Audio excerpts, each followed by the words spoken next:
Hello and welcome to the Silver King's War. I'm Michael Sievers, the writer, producer, and creator of this podcast series about my father's Second World War as a B-26 bombardier. Today we are in part 2 of Nashville Letters, and our hero, the Silver King, is starting to get the hang of things. Stanley writes a letter dated Thursday, January 14th of 1943. Dearest Ones, I've just had supper and I really feel like $1 million. This afternoon was taken up with the completion of the physical exam. Of course, I don't know the outcome as there is still a mental exam to be taken tomorrow. However, I feel my physical was up to specifications as I wasn't told to report back for a recheck, and that's the usual procedure when something is wrong. My eyes were 20/20, but the thing that makes me feel really good is the results of the depth perception test.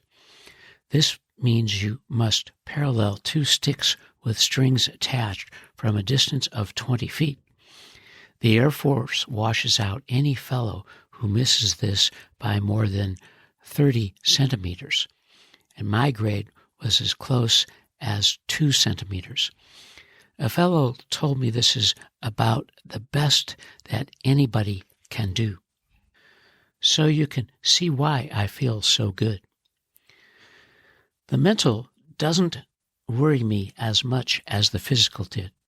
I feel as though a heavy burden was taken off my shoulders. Oh yes, you might tell Miss Rose the doctors found no trace of asthma or hay fever.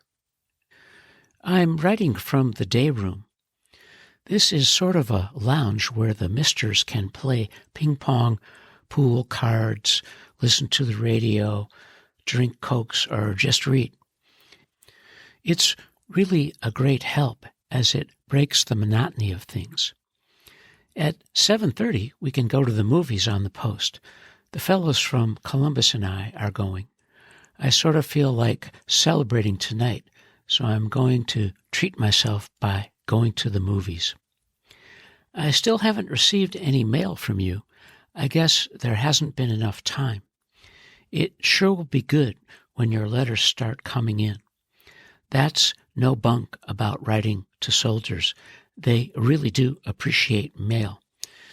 You might tell or write people my address to have them write me and explain to them why I haven't written. I didn't get to send my clothes home today as I was too busy. If the mental doesn't take all day tomorrow, I shall do it then. Here's some good news for you. There is a rumor going around that from here we will go to Maxwell Field for our pre-flight training. There is no telling how long it will be before we leave here, but I surely hope the rumor is correct. I probably won't get to see you before then, as they don't give any time off to cadets. They work harder than any private ever worked. Hoping you are in good health, love to Ida, love Stan. Our hero, the Silver King, is following the mandate from his headquarters group and writing home every day. This letter is his 5th in a row. Friday, January 15th, 1943. Dearest Ones, I was disappointed again today because no mail came. I thought, sure, there had been enough time for an answer, but tomorrow is another day, so maybe it will come then. I didn't get to take my mental exam today as I thought I would. It seems that during the X-ray I moved and there wasn't a good picture. Therefore, I had to go back over for another one. That put me behind with the group I was going through with, but that doesn't mean anything because there is still a big bunch who must take the mental.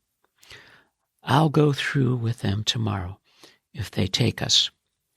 Today, being Friday, we had fish for lunch and dinner. Honestly, I can't remember when I enjoyed it so much. It's a funny thing. You don't have time to get hungry, but nonetheless, you eat at every meal like you haven't eaten in a week. Believe it or not, I've gained 2 pounds since I've been here. I weigh 160 pounds by the official government's figures. Also, my height is 5 feet 11 3/4 inches, or practically 6 feet. This afternoon we had posture examination. This was for a government's record of my description. I went on record for having a good posture. And not that I'm bragging, but a couple of fellows here told me I make a good-looking soldier. I think if you saw me in a uniform, you wouldn't recognize me. As soon as we're out of quarantine, I'm going to have some pictures taken. There's a photographer here in camp who will do it. You see, we can't leave the area of our barracks until we've been out of quarantine, and that should come a week from Monday, providing no one catches the measles. This afternoon, we had more drills for about 2 hours. All the formations and commands are coming easy to me because of the military I had in college. I'm glad, too, for a lot of the cadets don't know anything about it, and it's twice as hard on them. Tonight we got to go to the post exchange for an hour. It's really nice for the boys. You'd be surprised if you saw it. There's a jukebox with the latest records and everything a soldier needs. They even sell beer here for 10 cents a bottle, cigarettes at 13 cents a pack. I had to buy a couple of towels, as those issued me are dirty, so don't send too many. I still haven't had a chance to send my clothes. I forgot to tell you the last part about the post-exchange is the cute girls that wait on the boys. Please write, I hope you're well. I'm feeling fine. Love to Ida. Love, Stan. The Silver King's string continues as he writes a letter dated Saturday, January 16th, 1943. Dearest Ones, I can't begin to tell you how happy your letter made me today. Looking forward to hearing from you and then finally receiving one is about the most wonderful feeling in the world. I've been trying to write you every night in order to hear from you as much as possible. The service from here doesn't seem to be very good, but the service from there is exceptionally good. Please write as often as you can. Well, I came through in my physical exam with flying colors. I had no rechecks except for the x-ray, and that wasn't because something was wrong. Today was the first part of the mental exam. I was writing from 8 o'clock this morning until 4:30 this afternoon, with only an hour for lunch. The exams covered just about everything in the world. I'm really tired tonight mentally and physically. It was a terribly hard grind. Tomorrow morning I must go back for the coordination test. That should only take a couple of hours, I hope. It will be such a relief when all this is over. It puts a terrible strain on you. I expect by the time we get out of quarantine, we'll be told how we're classified. I've got my fingers crossed for a pilot's classification. I can imagine how lonesome you must be with everybody gone now. You know I'd like to see you if it was at all possible, but I'm afraid it just isn't. About the only time off I'll get after quarantine will be just to go to town for a few hours. Then, of course, it wouldn't pay for you to come such a distance for as short a time. Perhaps I'll get to see you when we move out of this hole, and that couldn't come soon enough for me.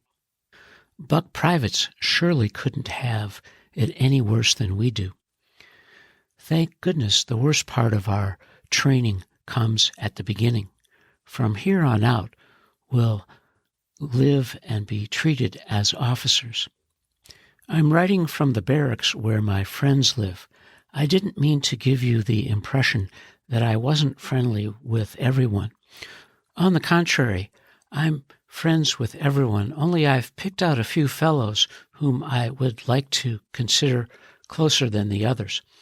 I'm sure if you saw some of the cadets here, you'd wonder, just as I did, how they ever got in.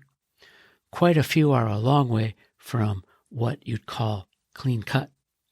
No more news for now. I'm feeling fine, just very tired. I still haven't mailed my clothes. When I do, I'll write you so you can expect them.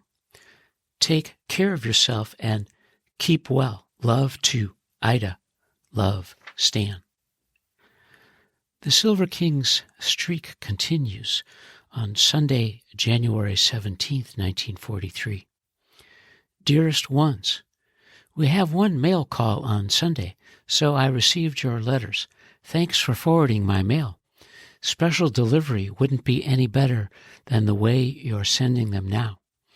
I receive it the day after you mail it, so keep sending the way you do. It's so good to hear from you often. I'm all through with my exams now. This morning completed my mental exam. It was quite different from that of yesterday, consisting of speed and coordination.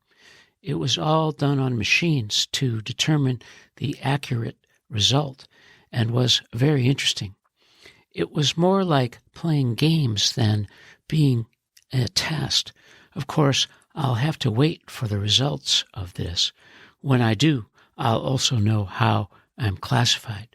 That should come sometime this week. As I wrote in my last letter, it's very doubtful that my time away from camp will be ample enough for you to come up. Besides, I wouldn't know far in advance to let you know. Yes, they are more strict in this branch of the service than any other. As for calling you, I would like to very much, but that's impossible also. I can't get near a phone until I'm out of quarantine, and that will be another week yet. You can be sure I'll do so as soon as I'm allowed to. I got a big thrill this morning. There were about 30 of us going over to finish the exam this morning, and when we lined up ready to go, our wing commander pulled me out of line to march the boys over. In other words, I was made the squadron leader for that detail and gave all the commands. I even got to salute the officers on the way. Of course, that was just for today, but it still was a thrill to be picked out amongst 20 fellows. Sunday is just like any other day in the Army. I was up at 5:30. I'm beginning to get used to it, so it isn't as hard as it was at first. Also, the weather here has warmed up considerably, and that helps a great deal.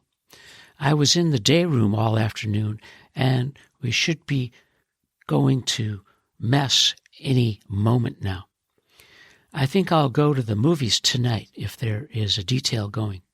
You see, we can't leave this area unless you go in a detail. Everything is fine, though, and I don't mind Army life at all so far. I just wish I could see you more often. However, since I can't, I expect to hear from you every day. Tell Ida to write me too, and give her my love. I love and miss you, Stan. This is the end of Nashville Letters Part 2, and you are listening to the Silver King's War.